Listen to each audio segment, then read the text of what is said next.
If you just joined us, Richard Moss is our guest. Dr. Moss is a surgeon, graduated from IU, head and neck cancer specialist, traveled the world for how many years, sir? 3 years. 3 years. Until my money ran out. Until your money ran out. And that's an interesting part of the story. There were so many things I was struck by. It was scary to me. You mentioned this in the last segment.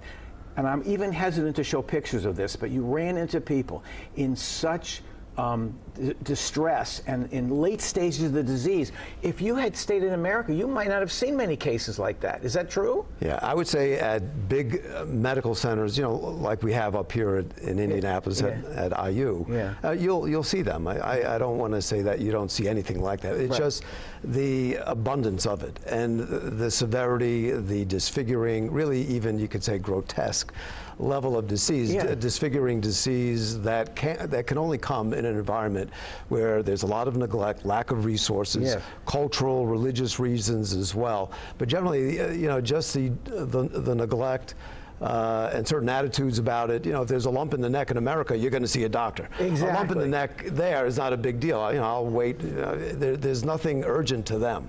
But an American would always run to see a doctor. They would wait. There were pictures, again, I've chosen not to show them, but there were pictures that remind me of the Elephant Man. I mean, they were so grotesque.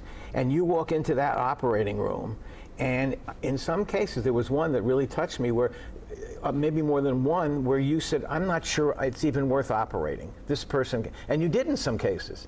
Oh yeah, you have to pick and choose carefully. And early on in the experience, I hadn't acquired that wisdom, if you will, of knowing how to carefully pick and choose. You need to have successes for many reasons, and if it's just too far gone, you have to let that patient go. And the other thing is they're more than willing to accept that. Again, there's a totally different attitude than we have in America. Tell me more about that attitude toward death. Right. They're much more willing to accept, you know, advanced disease, and of course its inevitable outcome, which is death. Much more accepting of that. Even the parents in cases. Yeah, for the children, but you know, generally these are older people. But so they're, you know, making their own decisions. But you can say that in general, you know, for cultural reasons and in some cases religious reasons, they're much more willing to accept their fate. And so for them, there's not this great urgency to do everything at all possible to, you know, to get the latest chemotherapy that is really experimental, to do major aggressive surgery and various other treatments, whatever they may be. They're more willing to just go back to their village and to live out their final days in the surrounded by family members. I want to talk in the next segment. First of all, you met your wife there, and I could really tease this and say you had to get married, but it's not quite like that.